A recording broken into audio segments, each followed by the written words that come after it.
கிறிஸ்துவுக்குள் பிரியமானவர்களே, இந்த அருமையான ஜெப நேரம் சேனல் மூலமாக நம்ம எல்லாரும் இணைந்து ஜெபிக்க போகிறோம். ப்ரேயர் டைம் குடும்பத்தார் எல்லாருக்கும் அன்பின் வாழ்த்துக்கள். நீங்கள் எந்த தேசத்தில் இருந்து இதை பார்த்து கொண்டிருந்தாலும் சரி, இல்லை புதிதாக இதை பார்க்க தொடங்கினாலும் சரி, இன்னைக்கு ஒரு வல்லமையான ஜெபத்தை நாம் ஏறெடுக்க போகிறோம். இந்த ஆரம்பத்திலே உங்களை பார்த்து ஒரு கேள்வியை கேட்குறேன். ஒரு கன்னு பெரியதா, இல்லை கன்னில் உள்ள பாம்ஸ் அந்த புல்லட் பெருசா? ஒரு துப்பாக்கி அது பெரியதா, இல்லை துப்பாக்கியில் இருக்கிற வெடிகுண்டுகள் பயங்கரமானதா? ஆம் தெய்வ ஜனமே, அந்த துப்பாக்கியில் இருக்கிற வெடிகுண்டு தான் எதிரியை நிர்மூலமாக்கும். துப்பாக்கி எவ்வளவு தூரம் தேவையாக இருக்கிறதோ, as much as the gun is very important, the bullets are very very important. இன்னைக்கு ஆவியானவர் அப்படிப்பட்ட ஒரு காரியத்தை செய்ய போகிறார். ஏன் என்றால் வசனம் என்பது வெடிகுண்டுக்கு சமமாக இருக்கிறது. சத்துருனுடைய எல்லைகளில் சில வசனம் என்ற வெடிகுண்டுகளை, இருளின் ஆவியின் கோட்டைகளில், நமக்குள் மறைந்திருக்கிற சுபாவங்கள் மேலே, மறைந்திருக்கிற அந்தகாரங்கள் மேலே, மறைந்திருக்கிற அநேக போராட்டங்கள் மேலே இன்னைக்கு தேவ ஜனங்கள் இணைந்து வசனங்களை சொல்லி அவனை விரட்டப் போகிறோம். எத்தனை தேவ ஜனங்கள் ஆயத்தமாக இருக்கிறீங்க? இது ஒரு வாழ்வளிக்கும் வாக்குத்தத்த ஜெபம், இல்லை என்றால் இது ஒரு தீர்க்கதரிசன வாக்குத்தத்த ஜெபம் என்று சொல்லலாம். நீங்கள் எப்படினாலும் இதை கூப்பிடலாம். ஆம் தெய்வ ஜனமே, இது வாக்குத்தத்தத்தை வைத்து ஆண்டவர் சமூகத்தில் ஜெபிக்கிற ஒரு வல்லமையான ஜெபம். ஆரம்பத்தில் இருந்து முடிவு வரைக்கும் பரிசுத்த ஆவியானவரை நடத்த போகிறார். எத்தனை பேர் ஆயத்தமாக இருக்கிறீங்க? ஆவியானவருடைய ஆலோசனையின்படி இந்த அருமையான செக்ஷனை நம்ம செய்ய போகிறோம். இதை செய்து முடிக்கும் பொழுது உங்களுக்குள்ள வசனத்தின் ஜீவன் வெளிப்படுகிறதை பார்ப்பீர்கள். ஏதோ மனதளவில் வசனத்தை கேட்டுவிட்டு போக கர்த்தர் நம்மளை அழைக்கவில்லை. உங்க கையில ஒரு சாக்கு நிறைய வித்துகளை கொடுத்து, சகோதரனே, அருமையான சகோதரியே, இதை கொண்டு போய் நீ அனுபவி என்று சொன்னால், நீங்க அந்த வித்துகளாகிய தானியத்தையோ இல்லை கோதம்பையோ இல்லை கதிர்களையோ ஏதோ ஒன்றை நீங்க போய் சமைத்து சாப்பிடலாம், இல்லை என்றால் அதை மண்ணில் விதைக்கலாம். ஒரு சாக்கு கோதம்பை நீங்கள் அரைத்து சப்பாத்தி செய்து சாப்பிட்டு முடித்து விடலாம். ஆனால் அந்த கோதுமையையோ உங்க கையில கொடுத்த அந்த ஒரு சாக்கு விதையை நீங்கள் விதைத்து, நீங்கள் அந்த தானியத்தையோ ஏதோ ஒன்றை உங்க கையில் இருக்கிறதை விதைத்து அதை 100 சாக்காக மாற்ற உங்களால முடியும். உங்க கையில உள்ளதை நீங்கள் சாப்பிடவும் செய்யலாம், இல்லை விதைக்கவும் செய்யலாம். சாப்பிட்டால் ஒரு நேரம் பசி ஆறும், ஆனால் விதைத்தால் தலைமுறைக்கு அது உதவி செய்யும். ஆம் தெய்வ ஜனமே, கிறிஸ்துவின் வாக்குத்தத்தங்கள் ஆம் என்றும் ஆமேன் என்றும் இருக்கிறது. அது எழுதப்பட்டது தான். இன்னைக்கு எத்தனை பேர் ஆயத்தமா இருக்கிறீங்க? ஆண்டவருடைய சித்தமானால் வருகிற நாட்கள்ல ஒரு நாளாவது இந்த வாக்குத்தத்த ஜெபத்தை நம்ம பிடித்து பண்ண போகிறோம். ஏனென்றால் நம்ம ஆண்டவர் வாக்கு மாறாதவர். சொன்னால் அதை செய்வார். அதுல எந்த மாற்றமே கிடையாது. இன்னைக்கு ஆண்டவர் அநேக வாக்குத்தத்தங்களை உங்களுக்கு கொடுத்திருக்கிறார்ல, அந்த வாக்குத்தத்தங்கள் எல்லாம் மறைந்து போனது போல இருக்குதா? அதுக்கு காரணம் உங்கள் இருதயத்துக்குள் அந்த வாக்குத்தத்தம் இன்னும் கிரியை செய்யவில்லை. உங்கள் சிந்தனையில் ஒரு ஓரமாக உட்கார்ந்திருக்கிறது.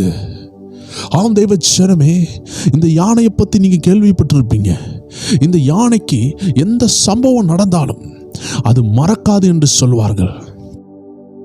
ஒரு குறிப்பிட்ட இடத்தில் கூட நான் ஒரு சம்பவத்தை கேள்விப்பட்டிருக்கிறேன். ஒரு திருவிழாவில் ஒரு யானை வந்திருக்கிறது. அங்க ஒரு இளைஞன் ஒரு தேங்காவை உடைத்து உள்ள தேங்காவை தின்னிவிட்டு அந்த தேங்காவுக்குள் வெள்ளை கலர் சுண்ணாம்பை அடைத்து அந்த தேங்காவை யானையோட கையில் கொடுத்திருக்கிறான். யானையும் அதை என்ன செய்து விட்டது? தேங்காய் என்று நினைத்து தின்னிவிட்டது. தின்ன பிறகு வாயெல்லாம் எரிச்சல், வயிறெல்லாம் எரிச்சல்.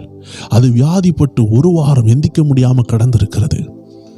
ஆனால் பல ஆண்டுகளுக்கு பிறகு திரும்பியும் அதே ஊர்ல திருவிழாக்கு வரும் பொழுது இந்த மனிதனை கண்டு அந்த மனிதனை பிடித்து அடித்து கொன்றது. காரணம், யானையினுடைய ஞாபக சக்தி அதிகமாக இருக்கிறது. யானைக்கு கண் பார்வை குறையலாம், ஆனால் ஞாபக சக்தி, மணக்கும் திறன் அதிகமாக இருக்கிறது என்று அறிவியல் சொல்லுகிறது. ஆம் தெய்வ ஜனமே, இன்னைக்கு வாக்குத்தத்தங்கள் நம்ம நினைவாக மாறி போய் விடக்கூடாது. It should not change as a memory. ஆண்டவர் வாக்குத்தத்தம் கொடுத்தார் என்று ஒரு யானையைப் போல ஒரு ஓரமாக நினைவு வைத்து விட்டு நாம் போகிறதற்காக ஆண்டவர் அழைக்கவில்லை. 2001 கர்த்தர் எனக்கு இந்த வாக்குத்தத்தத்தை தந்தார், ஆனால் இன்னும் நிறைவேறவில்லை என்று நீங்கள் சோர்ந்து போய் அதை முடக்கி போட கர்த்தர் உங்களை அழைக்கவில்லை. கர்த்தர் வாக்குத்தத்தங்களை தருகிறார். வசனங்கள் எல்லாம் வாக்குத்தத்தங்களா இருக்கிறது. கர்த்தரின் மேய்ப்பராக இருக்கிறார் வசனம் சொல்லுகிறதுனா உங்கள் மேய்ப்பராக இருப்பார். அற்புதமே இல்லாம, வருமானமே இல்லாம, வாடகை கிட்ட பணம் இல்லாம, ஸ்கூல் ஃபீஸ் கிட்ட பணம் இல்லாம இருக்கிற நேரத்தில் யார் இடத்தில் போய் நான் கையேந்துவேன் என்று ஒருவேளை அநேகர் இன்னைக்கு கண்ணீரோடு இருக்கலாம். வசனங்கள் தெரியும், நினைவில் இருக்கிறது. ஒவ்வொரு வாரம் சபைக்கு செல்லுகிறதுனால, வசனங்களை கேட்கறதுனால நன்றாக தெரியும் கர்த்தரின் மேய்ப்பர் என்று. ஆனால் எத்தனை பேர் அதை அனுபவித்து பார்த்திருக்கிறீங்க? கர்த்தரின் மேய்ப்பர் என்று உங்கள் குறைவில் கர்த்தர் உதவி செய்கிறதை எத்தனை பேர் அனுபவித்து பார்த்திருக்கிறீங்க? எத்தனை பேரால சொல்ல முடியும், நான் திக்கற்ற நிலைமையில் இருக்கும் பொழுது எனக்கு ஒரு உதவியின் சகாயம் உண்டானது, கர்த்தர் எனக்கு உதவி செய்தார் என்று எத்தனை பேரால சொல்ல முடியும்? காரணம் என்னவென்றால், உபத்திரவத்தில் போய்கொண்டிருக்கிற நாம் வாக்கு தத்தங்களை மனப்பாட வசனமாக மட்டுமல்ல, இருதயத்தில் கொண்டு போக வேண்டும். ஆவியின் ஜீவனாக அதை மாற்ற வேண்டும். அதை விசுவாசிக்க வேண்டும். அதை வாயால் அறிக்கை செய்ய வேண்டும். வேத வசனம் சொல்லுகிறது, இதயத்தில் விசுவாசிக்க வேண்டும், வாயினால் அறிக்கை செய்ய வேண்டும். எத்தனை தேவ ஜனங்கள் ஆயத்தமா இருக்கிறீங்க? இன்னைக்கு சில வசனங்களை சொல்லி ஜெபிக்க போகிறோம். அதை கன்ஃபஸ் பண்ண போகிறோம். அதை உங்க இருதயத்துக்கு கொண்டு போக போகிறோம். அநேக தேவ ஜனங்களுக்கு இந்த காரியம் தெரியாது. வசனங்களை எல்லாம் சிந்தனையில் வைத்திருப்பார்கள், நினைவில் வைத்திருப்பார்கள். தேவ ஜனமே, ஒரு துப்பாக்கியினுடைய குண்டுகள் எல்லாம் உங்க பாக்கெட்டில் இருந்தால் ஒன்றும் நடக்காது. துப்பாக்கியினுடைய குண்டுகள் துப்பாக்கியில் போடப்பட வேண்டும். அது குறிவைக்க வேண்டும். அது சுடப்பட வேண்டும். அப்பொழுது எதிரியானவன் கீழே விழுவான். எத்தனை பேர் விசுவாசிக்கிறீங்க? வசனம், பாஸ்டர் எனக்கு நல்ல நினைவு இருக்குது, இந்த காரியெல்லாம் கர்த்தர் என்னோடு பேசியிருக்கிறார், எனக்கு நன்கு நினைவு இருக்கிறது என்று சொல்லுகிறதுல ஒரு அர்த்தம் இல்லை. எடுத்து உங்கள் இருதயத்தில் போடுங்கள். எத்தனை வாக்குத்தத்தம் இருக்குதோ ஒரு 5 நிமிஷம் கர்த்தருடைய ஆவியானவர் உங்களுக்கு தருகிறார். எடுத்து செபியுங்கள், ஆயத்தப்படுங்கள். எத்தனை பேர் செபிக்கிறீங்க? ஒரு மகிமை இறங்குறது, ஒரு மகிமை இறங்குறது. இந்த ஆரம்ப நேரத்தில் ஆவியானவர் சொல்லுகிறார், மகனே செபி, மகளே செபி. உன்னை எழும்ப விடாம தடை செய்கிறானா? உன்னை ஜெபிக்க விடாம தடை செய்கிறானா? உன் வாக்குத்தத்தங்கள் நிறைவேறாது என்று பிசாசு போராடுகிறானா? இப்பொழுது ஜெபி மகனே, இப்பொழுது ஜெபி மகளே. கர்த்தருடைய ஆவியானவர் ஏசாயா நாவை தொட்டது போல் உன் நாவை தொடுவா. ஏசாயாவுடைய நாவை தொட்ட பிறகு ஏசாயா தீர்க்கதரிசி மூலமாக கர்த்தருடைய ஆவியானவர் பேச தொடங்கினார். பேசினது எல்லாம் தீர்க்க தரிசனம், எழுதப்பட்டதெல்லாம் தீர்க்க தரிசனம். இயேசுவின் பிறப்பை குறித்து எழுதுகிறார், இயேசுவின் மரணத்தை குறித்து எழுதுகிறார், பரலோக வாழ்க்கை குறித்து எழுதுகிறார். எப்படி இந்த ஏசாயாவுக்கு இப்படிப்பட்ட காரியம் நடந்ததென்றால், கர்த்தர் அவன் நாவை தொட்டார். இன்னைக்கு இதை கேட்டுக்கொண்டிருக்கிற தேவ ஜனமே, கர்த்தருடைய ஆவியானவர் உங்கள் நாவை தொடுகிறார். இனி நீங்கள் விரைவாக எழுதுகிறவனுடைய எழுத்தாணியாக மாறுகிறீர்கள். இனி வசனங்கள் உங்கள் நாவில் இருக்கும். சண்டை, பொறாமைகள், கெட்ட வார்த்தைகள் அல்ல. வாயை திறந்தால் வசனம், வாயை திறந்தால் வார்த்தை, பிசாசை அலற வைக்கும் தேவ வார்த்தை, ஜீவனை உண்டாக்கும் தேவ வார்த்தை, இல்லாததை இருக்கிறது போல அழைக்க பண்ணும் தேவ வார்த்தை. எத்தனை பேர் விசுவாசிக்கிறீங்க தேவ ஜனமே? உங்க நாவு அநேகரை போஷிக்கணும்னு விசுவாசிக்கிறீங்களா? உங்க குடும்பத்துல நிறைய சாதிக்கணும்னு நினைக்கிறீங்களா? உங்க வாழ்க்கையில நிறைய சாதிக்கணும்னு நினைக்கிறீங்களா? கர்த்தர் சொல்லுகிறார், உங்க இருதயத்துல ஒரு தீய கொளுத்துங்க, ஒரு அக்கினியை கொளுத்துங்க, ஆயத்தப்படுங்க. கர்த்தர் ஒரு அக்கினியை தருவாரு. வசனம் என்ற அக்கினி, வார்த்தை என்ற அக்கினி, பிடித்து நிற்கக்கூடிய அக்கினி. ஆம் தேவ ஜனமே, உங்கள் அபிஷேகம் என்ற அக்கினி வசனம் என்ற எண்ணெயில் பற்றி எரியும். வசனம் இல்லை என்றால் அபிஷேகம் அணைந்து போகும். கர்த்தருடைய ஆவியானோர் நடத்த முடியாது. இந்த நாட்களில் இந்த அருமையான ஜெபத்தை கர்த்தருடைய ஆவியானோர் தந்திருக்கிறார். இது ஒரு அருமையான வாழ்வளிக்கும் வாக்குத்தத்த ஜெபம், ஜீவன் தரும் வாக்குத்தத்த ஜெபம். இது ஒரு தீர்க்க தரிசன வாக்குத்தத்த ஜெபம். இது ஒரு கட்டுகளை உடைக்கும் வாக்குத்தத்த ஜெபம். வேத வசனங்களை எடுத்து அப்படியே ஜெபிக்க போகிறோம். எத்தனை பேர் கர்த்தர் உங்களோடு பேசின வார்த்தைகளை நினைவு கூறுகிறீங்க? நான் ஜெபிக்க ஆரம்பிங்கள். அப்பா, இந்த வாக்குத்தத்தங்களை சொன்னீரே, ஆம் என்று ஆமேன் என்று சொன்னீரே, என் வாழ்க்கையில் நடக்கும் என்று சொன்னீரே. சொன்ன வாக்குத்தத்தங்கள் நிறைவேறுகிற காலம் இந்த நாட்களில் வந்திருக்கிறது. தேவ ஜனமே, கர்த்தர் அநேக வார்த்தைகளை ஆவியாகவும் ஜீவனாகவும் வேதத்தில் விட்டு சென்றிருக்கிறார். அந்த வார்த்தைகளை எடுத்து நாம் பேசும் பொழுது, நாம் ஜெபிக்கும் பொழுது அது கிரியை செய்யும். ஆரம்பத்தில் நான் சொன்னது போல இதை ஒரு மனப்பாட வசனமாக ஆண்டவர் 2005 என்கிட்ட பேசினார், 1995 பேசினார், 2015 பேசினார் என்று சொல்லுகிறதுல ஒரு விஷயம் இல்லை. சொல்லப்பட்ட வார்த்தைகள் எல்லாம் வெடிகுண்டு போல இருக்கிறது. அது துப்பாக்கிக்குள் இருக்க வேண்டும். துப்பாக்கியில் உள்ள எல்லா குண்டுகளும் உங்கள் வீட்டில் ஒரு பீரோக்குள் இருந்தால் ஒரு புரோஜனம் இல்லை. எதிரி வரும்பொழுது வீட்டில் உள்ள அந்த அருமையான குண்டுகளை எடுக்கலாம் என்று வீட்டுக்கு ஓடி வர முடியாது. ஒரு திருடன் துரத்துறான் என்றால், வீடு உங்களுக்கு 30 கிலோமீட்டர் தள்ளி இருக்கிறது என்றால், வீட்டுக்குள் இருக்கிற பீரோவில் உள்ள குண்டை எடுக்க நீங்கள் வர முடியாது. உங்கள் நினைவில் உள்ள வசனங்கள் எல்லாம் வீட்டுக்குள் பூட்டப்பட்டு இருக்கிற பீரோவில் இருக்கிற வசனம் போல் இருக்கிறது. மனப்பாட வசனங்கள் ஆவியாகவும் ஜீவனாக மாற வேண்டும் என்றால் சங்கீதக்காரன் சொல்லுகிறாரே, உம்முடைய வசனத்தை என் இருதயத்தில் வைத்து வைத்தேன். இன்னைக்கு இருதயத்துக்குள்ள வசனத்தை கொண்டு போகும் பொழுது, இந்த மீட்டிங் முடியும் பொழுது அநேகருக்கு சாட்சி உண்டாகும். எத்தனை பேர் ஆயத்தமா இருக்கிறீங்க? எத்தனை இருதயம் ஆயத்தமா இருக்கிறது? உங்க இருதயம் ஆயத்தம் என்றால் கர்த்தருடைய ஆவியானவர் உங்கள்கிட்ட பேச போகிறாரு. இன்னைக்கு ஆண்டவர் சொன்ன வார்த்தை, உன்னோடு இருப்பேன் சொல்லி இருக்கிறார். இதை வைத்து ஜெபிக்க போகிறோம். இன்னைக்கு நீங்க தனிமையா இருக்கிறது போல இருக்கிறீங்களா? உதவி செய்ய யாருமே இல்லைன்னு இருக்கிறீங்களா? உங்க தொழில உதவி செய்ய யாருமே இல்லைன்னு இருக்கிறீங்களா? உங்களை வழி நடத்த யாருமே இல்லாதது போல இருக்கிறதா? உங்க படிப்புல உங்களுக்கு துணையா யாருமே இல்லைன்னு நினைக்கிறீங்களா? உங்க கண்ணுக்கு தெரிந்த எந்த உதவியும் உங்களுக்கு இல்லையா? அன்று சொல்லுகிறார், உன் கண்ணுக்கு தெரியாத ஒரு பெரிய ஆதரவு உன் கூட இருக்கு. உன் கூட உள்ள ஆதரவு உன் கண்ணுக்கு தெரியல, அதுதான் பிரச்சனை. எலிசா தீர்க்கதரிசி சொன்னாரு, ஆண்டவரே, நான் பார்த்து கொண்டு இருக்கிற இந்த காரியத்தை என் உடன் ஊழியக்காரனும் பார்க்கும்படி இவன் கண்களை திறந்தருளும் என்று சொன்னார். ஆம் தேவச்சனமே, கர்த்தர் அந்த உடன் வேலையாளனுடைய கண்ணை திறந்தார். எலிசா தீர்க்கதரிசியை சுற்றிலும் அக்கினி குதிரைகள் இருக்கிறதை கண்டான். ஆம் தேவச்சனமே, வேதம் சொல்லுகிறது, அவர்களோடு இருக்கிறவர்களை பார்க்கிலும் உங்களோடு இருக்கிறவர்கள் அநேகர், உங்க கூட இருக்கிற தூதர்கள் அநேகர், உங்க கூட இருக்கிற கர்த்தரின் பாதுகாப்பு அதிகமா இருக்கிறது. வேண்டுமென்றால் மனித ஆதரவு இல்லாமல் இருக்கலாம், மனித நண்பர்கள் இல்லாமல் இருக்கலாம், பணக்கார நண்பர்கள் இல்லாமல் இருக்கலாம், விலை உயர்ந்த நபர்களை தெரியாமல் இருக்கலாம், பதவியில் உள்ளவர்களை தெரியாமல் இருக்கலாம். ஆனால் கர்த்தர் சொல்லுகிறார், you and God, you are most maturity. நானும் என் கர்த்தரும் பெரிய படை என்று எத்தனை பேரால சொல்ல முடியும்? எத்தனை பேர் உங்கள் இருதயத்தை ஆயத்தப்படுத்தி கொண்டிருக்கிறீங்க? அடியன் பேசுகிற வேளையில கர்த்தர் உங்கள் இருதயத்தை ஆயத்தப்படுத்துவார். நீங்கள் ஆயத்தப்பட்டவுடன் ஜெபிக்க ஆரம்பித்து விடலாம். கர்த்தருடைய ஆவியானவருக்கு தெரியும், அநேகருடைய இருதயங்கள் ஆயத்தப்பட்டு கொண்டிருக்கிறது, அநேகருடைய இருதயங்கள் ஆயத்தப்பட்டு கொண்டிருக்கிறது. அநேகர் வேதனையோடு இந்த வீடியோவை பார்க்க ஆரம்பித்திருப்பீங்க, அநேகர் கண்ணீரோடு பார்க்க ஆரம்பித்திருப்பீங்க. ஆனால் இந்த வார்த்தைகளை பேச பேச உங்க இருதயம் ஆயத்தப்பட்டு கொண்டிருக்கிறது. ஆயத்தம் என்றால் என்ன?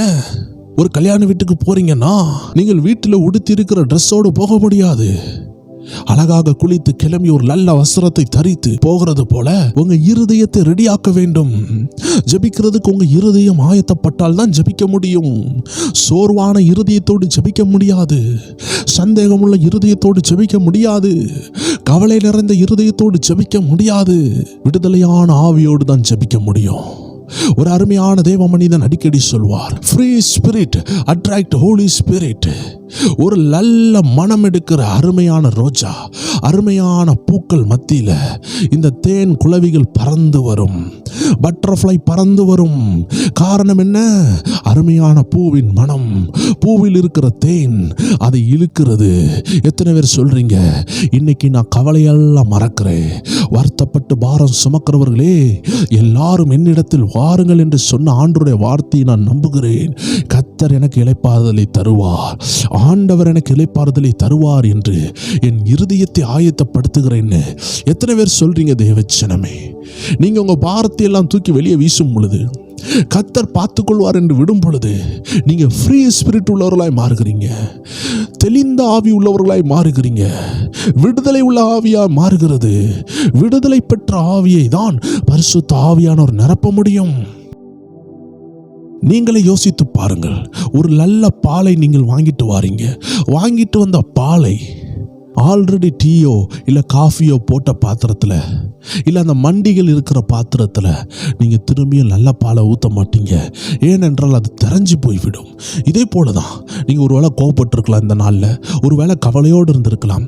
இந்த காரியத்தை யார்ப்பா எனக்கு உதவி செய்து மாற்றி தருவா, என் வாழ்க்கை மாறுமா மாறாதா என்ற சந்தேகத்திலலாம் நீங்கள் இருந்திருக்கலாம். ஆண்டு சொல்லுகிறார், அதெல்லாம் கழுவி மாற்று மகனே, அதெல்லாம் கழுவி சுத்திகரி மகளே என்று ஆவியானவர் உங்களை பார்த்து சொல்லுகிறார். நீங்கள் சுத்திகரித்தவுடன் எப்படி சுத்திகரிக்கப்பட்ட பாத்திரத்தில் வாங்கிட்டு வந்த புதிய பாலை நீங்கள் விடுகிறீர்களோ, இதே போல கர்த்தருடைய ஆவியானவர் உங்கள் இருதயத்தை நீங்க கழுவிட்டால் போதும்.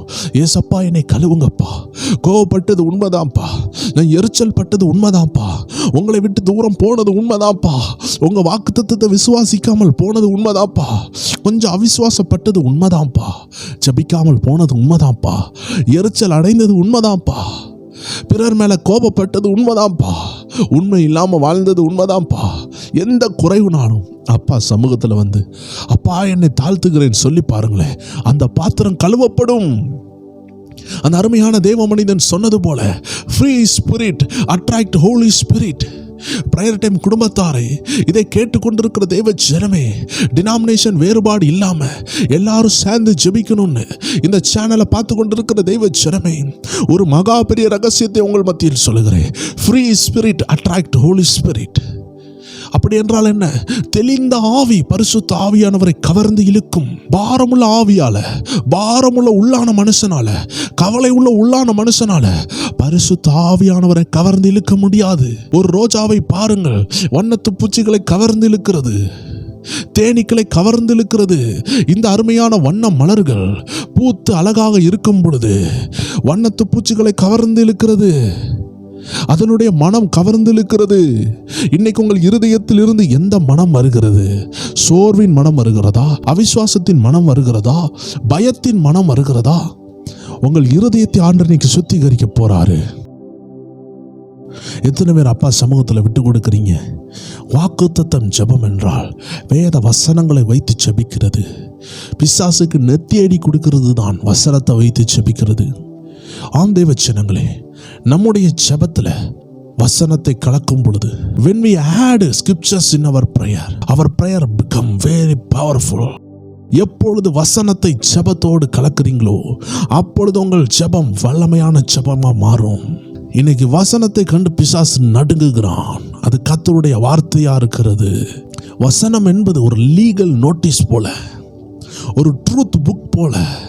வேத வசனங்கள் ஆவியாயும் ஜீவனாயும் இருக்கிறது. பிசாசுக்கு நியாய தீர்ப்பை கொடுக்கிறதா இருக்கிறது.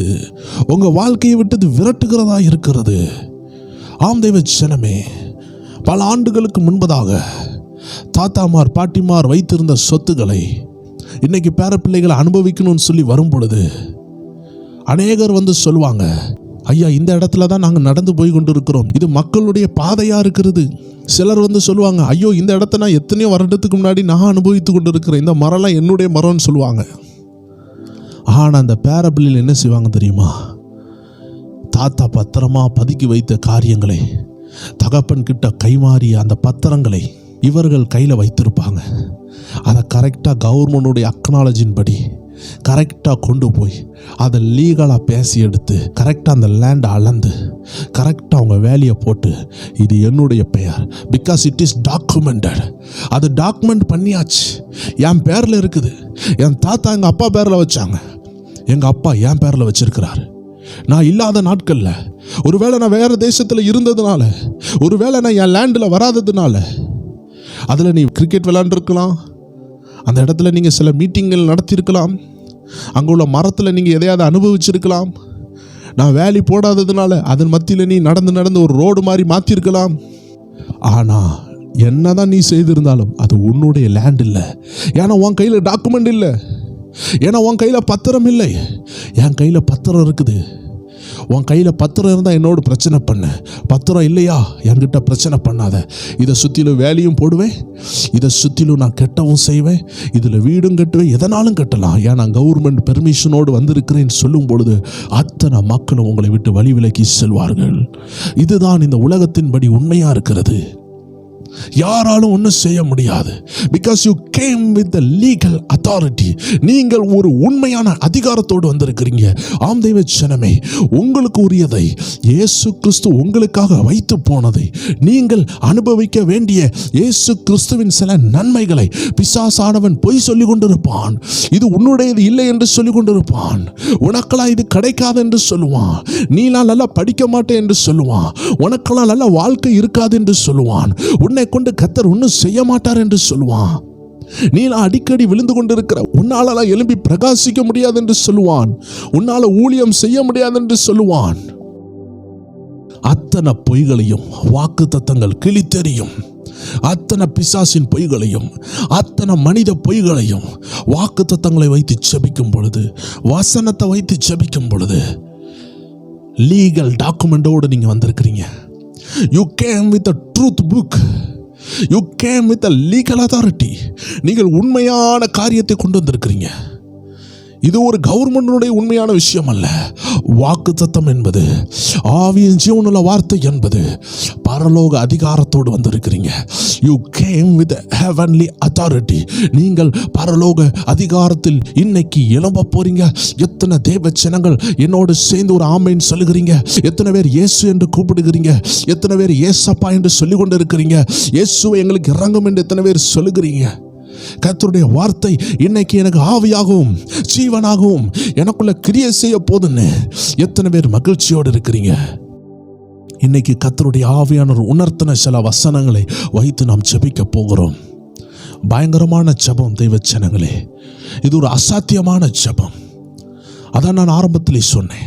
ஒரு துப்பாக்கி எவ்வளவு பயங்கரமா இருக்கிறதோ அதை காட்டிலும் பயங்கரமானது தான் வெடிகுண்டு. அந்த துப்பாக்கியில் அந்த குண்டுகளை போடவில்லை என்றால் அந்த துப்பாக்கி ஒரு விளையாட்டு துப்பாக்கியாக மாறிவிடும். புல்லட் இல்லாத எந்த கன்னும், குண்டு இல்லாத எந்த துப்பாக்கியும் எந்த எதிரியும் தாக்க முடியாது. இன்னைக்கு ஆண்டவர் சொல்லுகிறார், துப்பாக்கி என்பது ஒரு ஜெபத்தை போன்றது. துப்பாக்கிக்குள் வேத வசனம் வேண்டும். ஜெபத்தில் கர்த்தருடைய ஆவியானவர் நடத்த வேண்டும். கர்த்தருடைய வார்த்தை உள்ள போக வேண்டும். ஜெபம் என்றாலே வேத வசனத்தோடு கலந்திருக்க வேண்டும். இன்னைக்கு சில வெடிகுண்டு போல இருக்கிற வசனங்களை உங்கள் துப்பாக்கியாகிய இருதயத்தில் போட்டு உங்க நாவினால் சுட போறீங்க. உங்க இருதயத்தில் தான் அந்த புல்லட் இருக்குது. புல்லட் போக வேண்டிய இடம் உங்க இருதயம். துப்பாக்கியில குண்டு போகிறது போல உங்க நாவு தான் ஒரு துப்பாக்கியின் ஆயுதம் போல.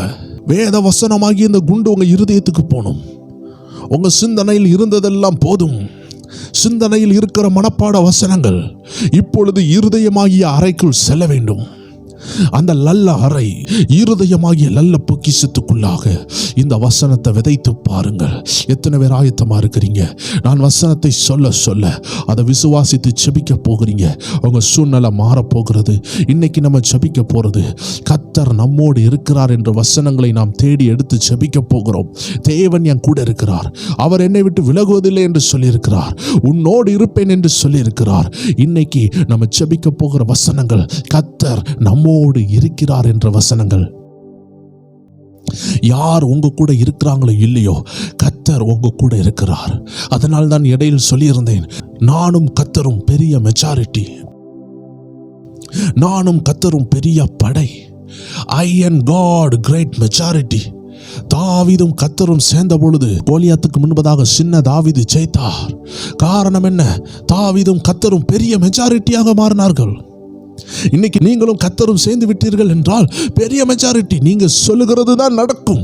உங்க குடும்பத்தில் நீங்க சொல்லுகிறது தான் நடக்கும். உங்களை மிஞ்சி எதுவுமே போகாது. ஏனென்றால் நீங்கள் வசனத்தோடு இருக்கிறீங்க, வார்த்தையோடு இருக்கிறீங்க. எத்தனை பேர் விசுவாசிக்கிறீங்க? அன்னைக்கு தாவீது சின்ன தம்பியாக சின்ன பையனாக இருந்தாலும் கர்த்தரோடு இருந்தார். David and God was great majority. இன்னைக்கு நானும் கர்த்தரும் சேர்ந்து பெரிய படையாக இருக்கிறோம். எந்த இடத்துல நீங்க தனிமையா இருந்தாலும் சரி, ஆபீஸ்ல தனியாக உபத்திரவப்பட்டாலும் சரி, வாழ்க்கையில தனியாக உபத்திரவப்பட்டாலும் சரி, இந்த வசனங்களை உங்கள் இருதயத்துக்கு கொண்டு போங்க. அற்புதம் நடக்கும். வசனத்தை சிந்தனையிலும் வைக்கலாம், இருதயத்திலும் வைக்கலாம். ஆவியின் ஜீவனுமான வார்த்தையை இருதயத்துக்கு கொண்டு போகணும் தான் ஆண்டவர் விரும்புகிறார்.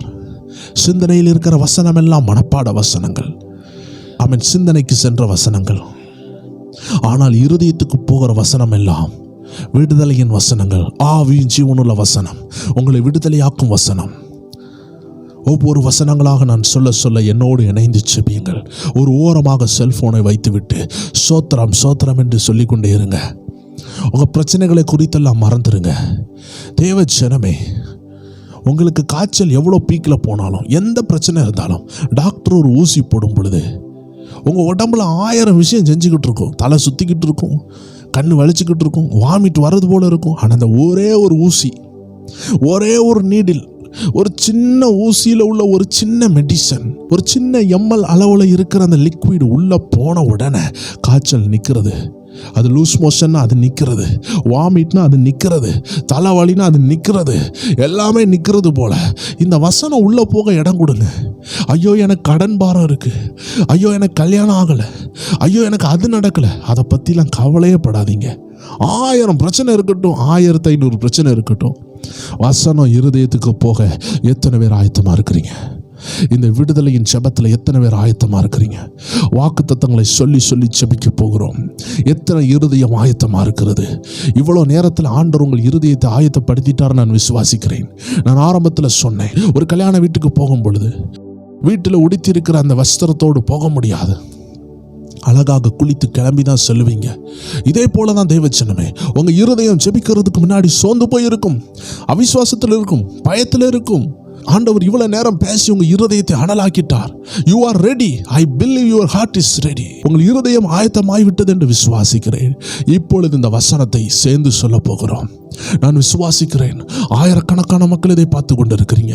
நீங்க எல்லாரும் சேர்ந்து சொல்லும் பொழுது சத்துருவின் ராஜ்யத்தில், நரகத்தில் ஒரு குண்டு விழணும். இன்னைக்கு எத்தனை பேர் விசுவாசிக்கிறீங்க?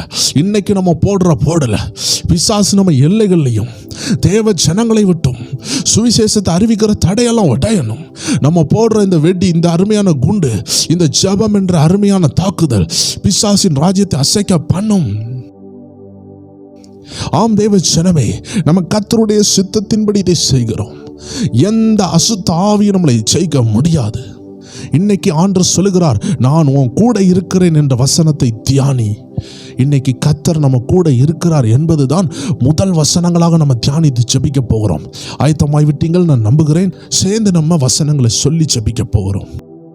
கர்த்தர் நம்ம கூட இருக்கிறார் என்ற சகல வசனங்களையும் இணைத்து நம்மளுக்கு இருக்கிற இந்த சின்ன நேரத்தை உபயோகப்படுத்தி நம்ம ஜெபிக்க போகிறோம். ஜெபித்து முடிக்கும் பொழுதே கர்த்தர் உங்க கூட இருக்கிறதை பார்ப்பீங்க, அற்புதங்களை பார்ப்பீங்க, மாற்றங்களை பார்ப்பீங்க.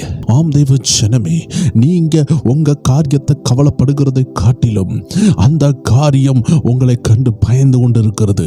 ஏனென்றால் நீங்கள் தேவனுடைய பிள்ளைகள். உங்களுக்கு ஏற்ற நேரத்தில் அந்த காரியங்கள் நடந்து தீர வேண்டும். அதனால நீங்க அந்த பிரச்சனையை கண்டு பயப்படு காட்டிலும் அந்த பிரச்சனைகள் உங்களை கண்டு பயந்து கொண்டிருக்கிறது. இதுதான் நிதர்சனமான உண்மை. எல்லாரும் சேர்ந்து செபிக்கலாமா? ஆமென். யோசுவா 1ஆம் அதிகாரம் 5ஆவது வசனம் சொல்லுகிறது, நான் உன்னை விட்டு விலகுறதும் இல்லை, உன்னை கைவிடுவதும் இல்லை என்று ஆண்டவருடைய வார்த்தையை அழகாக சொல்லுகிறது. அந்த வசனத்தில் இவ்வாறாக போட்டிருக்கிறது, நீ உயிரோடு இருக்கும் நாளெல்லாம் ஒருவனும் உனக்கு முன்பாக எதிர்த்து நிற்பதில்லை. நான் மோசையோடு இருந்தது போல உன்னோடும் இருப்பேன். நான் உன்னை விட்டு விலகுவதும் இல்லை, உன்னை கைவிடுவதும் இல்லை. God will never forsake you. Hallelujah. God will never leave you. கர்த்தர் உங்களை கைவிடுவது இல்லை. எத்தனை பேர் சொல்றீங்க? இந்த வசனத்தை உங்கள் சிந்தனையில் வைத்துக் கொள்ள கர்த்தர் அழைக்கவில்லை. சிந்தனையில் இருக்கிற வசனம் அப்படியே உங்கள் இருதயத்துக்கு போக போகிறது. எத்தனை பேர் இந்த வசனத்தை சொல்லி செபிக்க ஆயத்தமா இருக்கிறீங்க? ஆண்டவருடைய வார்த்தை சொல்லுகிறது, அவர் உங்களை விட்டு விலகுவதும் இல்லை, உங்களை கைவிடுவதும் இல்லை.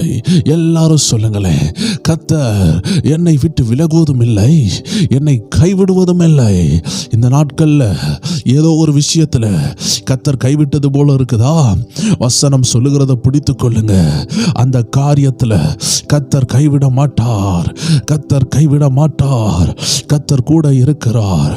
நான் உயிரோடு இருக்கும் வரைக்கும் என்னை யாரும் எதிர்த்து நிற்பதில்லை, எந்த அசுத்தாவிகளும் எதிர்த்து நிற்பதில்லை, எந்த போராட்டமும் எதிர்த்து நிற்பதில்லை. இன்னைக்கு கோலியாத்தை போல எழும்பி நிற்கிற பிரச்சனைகள் என் காலடியில் விழும். எத்தனை பேர் விசுவாசிக்கிறீங்க தேவச்சனமே? வசனத்தை கண்ண மூடி விசுவாசிக்கிறவங்க இருக்கிறீங்களா? இந்த வசனத்தின் அடிப்படையில் நீங்கள் ஜெபித்து கொண்டிருக்கிறீங்க, தேவ சித்தத்தின் அடிப்படையில் ஜெபிக்கிறீங்க. வசனத்தை வைத்து ஜெபிக்கும் பொழுது தேவன் நிச்சயமாக பதில் கொடுப்பார். அது மட்டும் இல்ல, பிசாசால தப்பிக்கவே முடியாது. நீங்கள் வாய்களை திறந்து வசனத்தை கன்ஃபஸ் பண்ணும் பொழுது எந்த காரியத்தில் எல்லாம் ஆண்டவர் உங்க கூட இல்லைன்னு பிசாசு போய் சொல்லி கொண்டிருந்தானோ பிசாசு அங்கிருந்து ஓடுவான். எந்த காரியத்தில் எல்லாம் கர்த்தர் உங்களை காக்கவில்லை, உங்களை பாதுகாக்கவில்லை என்று அவன் குறை சொல்லி கொண்டிருந்திருப்பான், பொய் சொல்லி கொண்டிருந்திருப்பான். உங்க பிள்ளைகளை அவர் காத்துக்கொள்ள மாட்டார். உங்க வீட்டில் வருமானம் வராது, நீங்க ஆவிக்குரிய வாழ்க்கையில் எழும்ப மாட்டீங்க, கர்த்தர் உங்களுக்கு உதவி செய்ய மாட்டார் என்றெல்லாம் ஒரு பொய்யை சொல்லி கொண்டிருந்திருப்பான். அவன் பொய்களின் பிதாவாக இருக்கிறான்.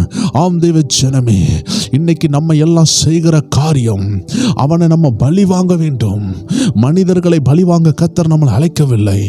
நெடுநாளாக நம்மளை நிந்தையா அனுபவிக்க வைத்தானே, சத்தியத்தை அறிய விடாதபடி தடுத்தானே, ஜெபிக்கும் பொழுது தூக்கத்தை கொண்டு வந்தானே, சத்தியங்களை கேட்கும் பொழுது சோர்வை கொண்டு வந்தானே, சத்தியங்களை கேட்டு விடுதலை உண்டாக்காதபடி அந்த சத்தியம் நமக்குள் சென்று விடுதலையை கொண்டு வந்துடாதபடி நமக்குள்ள தூக்கத்தையும் அவிசுவாசத்தையும் பலவீனங்களையும் வீடுகளில் குழப்பங்களையும் கொண்டு வந்தானே. நம்ம பலி வாங்க வேண்டிய நபர் அவன்தான். ஆண்டவர் உங்களை விட்டு விலகுவதும் இல்லை, உங்களை கைவிடுவதும் இல்லை. யோசுவா 1:5 நான் உயிரோடு இருக்கும் நாளெல்லாம், எல்லாரும் என்னோடு இணைந்து சொல்வீங்களா? நான் உயிரோடு இருக்கும் நாளெல்லாம் எனக்கு முன்பாக ஒருவனும் எதிர்த்து நிற்பதில்லை, ஒருவனும் எதிர்த்து நிற்பதில்லை. செங்கடல் எதிர்த்து நிற்பதில்லை, எரிகோ எதிர்த்து நிற்பதில்லை, திருமண தடை எதிர்த்து நிற்பதில்லை, போராட்டம் எதிர்த்து நிற்பதில்லை, கோலியாத்து எதிர்த்து நிற்பதில்லை. எந்த தடையாய் இருந்தாலும் என்னை எதிர்த்து நிற்பது இல்லை, என் ஆண்டவர் என்னோடு சொல்லுகிறார். எத்தனை பேர் விசுவாசிக்கிறீங்க தேவச்சனமே? வேதத்தில் எழுதப்பட்ட எல்லா வார்த்தைகளும் தேவ பிள்ளைகளின் சுதந்திர வார்த்தைகள். இயேசுவின் பிள்ளையாக மாறும் பொழுது எல்லா வாக்குத்தத்தங்களும் நமக்கு சொந்தமாக இருக்கிறது. விசுவாசத்தின் தகப்பன் ஆபிரகாம், அவருடைய சந்ததியாக கர்த்தருடைய திட்டம் நிறைவேறினது. இப்பொழுதோ நம்ம ஆவிக்குரிய இஸ்ரவேலர்கள், நமக்கும் வாக்குத்தத்தங்கள் சுதந்திரம் உண்டு. பாருங்கள், யோசுவா 3:7 சொல்லுகிறது, கர்த்தர் யோசுவாவை நோக்கி, நான் மோசையோடு இருந்தது போல உன்னோடும் இருக்கிறேன் என்பதை இஸ்ரவேலர் எல்லாரும் அறியும்படிக்கு இன்று அவர்கள் கண்களுக்கு முன்பாக உன்னை மேன்மைப்படுத்துவேன். எத்தனை பேர் விசுவாசிக்கிறீங்க? கர்த்தர் சொன்னார், மோசையோடு இருந்தது போல யோசுவாவோடு இருப்பேன் சொன்னார். இன்னைக்கு அந்த ஆண்டவருடைய வார்த்தை உங்களுக்கு ஒரு ஊழியன் மூலமாக, இந்த அருமையான பிரேயர் டைம் சேனல் மூலமாக கர்த்தருடைய ஆவியானவருடைய ஏவுதலோடு வருகிறது. அநேக நேரம் யோசிப்போம், இது ஆண்டவர் யோசுவாவுக்கு சொன்னதல்லவா, என் வாழ்க்கையில் இது நடக்குமா என்று யோசிக்கலாம். தேவச்சனமே, கர்த்தருடைய ஆவியானவர் இந்த வார்த்தையை எடுத்து உங்களை பார்த்து தீர்க்க தரிசனமாக சொல்லுகிறார். உங்க குடும்பத்துக்கு முன்னாடி, உங்களை நிந்திக்கிறவங்க முன்னாடி கர்த்தர் உங்க கூட இருக்கிறாருன்னு காட்ட போகிறாரு. எத்தனை பேர் என் கூட சேர்ந்து சொல்லுவீங்க? கர்த்தர் யோசுவாவை நோக்கி, நான் மோசையோடு இருந்தது போல உன்னோடு இருக்கிறேன் என்பதை இஸ்ரவேலர் எல்லாரும் அறியும்படிக்கு இன்று அவர்கள் கண்களுக்கு முன்பாக உன்னை மேன்மைப்படுத்துவே. ஹல்லேலூயா! என் ஆண்டவர் என்னை மேன்மைப்படுத்த போகிறார். வருகிற நாட்கள்ல என்னை நிந்திக்கிற ஆவிகள், என்னை பலவீனப்படுத்துகிற ஆவிகள், என்னை அடிக்கடி சோர்ந்து போக பண்ணுகிற ஆவிகள், சில மனித நண்பர்கள் மூலமாக, சில உலகத்தார் முன்பாக என்னை பலவீனப்பட பண்ணி, என்னை கோபப்பட பண்ணி, என்னை எரிச்சல் அடைய பண்ணி, என்னை பாவத்தில் விழ பண்ணணும்னு வருகிற எல்லா சதிகளுக்கு முன்னாடி கர்த்தர் என்னை உயர்த்த போகிறார். நான் அவர்கள் கண் முன்பாக விழுந்து போவதில்லை. எத்தனை தேவ ஜனங்கள் விசுவாச அறிக்கை பண்ணி கொண்டு இருக்கிறீங்க. உங்க வாயிலிருந்து வருகிற ஒவ்வொரு அறிக்கையும் அது அப்படியே நடக்க போகிறது. ஆவியில் இணைந்து தேவ பிள்ளைகள் ஜெபிக்கணும்.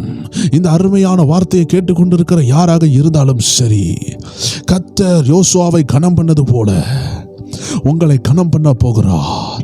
I see glory, I see honor. ஹalleluya. மகிமை வருகிறது, கனம் வருகிறது. கனவீனப்பட்டு போனீங்களா? நிந்திக்கப்பட்டு போனீங்களா? உங்களை அவமானப்படுத்தி அனுப்புனாங்களா? பெற்றுக்கொள்ளுங்க ஒரு அபிஷேகத்தை. வசனத்தின் மகிமை தொடுகிறது, வசனம் உங்களை தொடுகிறது, வார்த்தை உங்களுக்குள்ள போகிறது. ஆம் தேவச்சனமே, காய்ச்சலோடு ஹாஸ்பிட்டலுக்கு போவோம். ஒரு சின்ன ஊசியை போடுவாங்க. அந்த ஊசியில் உள்ள கொஞ்சம் எம்எல் உள்ள அந்த மெடிசன், 2 ml 3 ml உள்ள அந்த மெடிசன்ஸ் ஒரு 6 அடி மனுஷனுக்குள்ள, ஒரு 5 அடி மனுஷிக்குள்ள உள்ள போகும் பொழுது தலை சுத்துனது காணாம போகிறது, உடம்பு வலிகள் காணாம போகிறது. அந்த மெடிசனுக்கு இவ்வளோ பவர் இருக்குதுன்னா கர்த்தருடைய வார்த்தைக்கு எவ்வளோ பவர் இருக்கும். எஸ் தேவச்சனமே, இந்த வார்த்தையை சொல்லும் பொழுது அற்புதம் நடக்குது.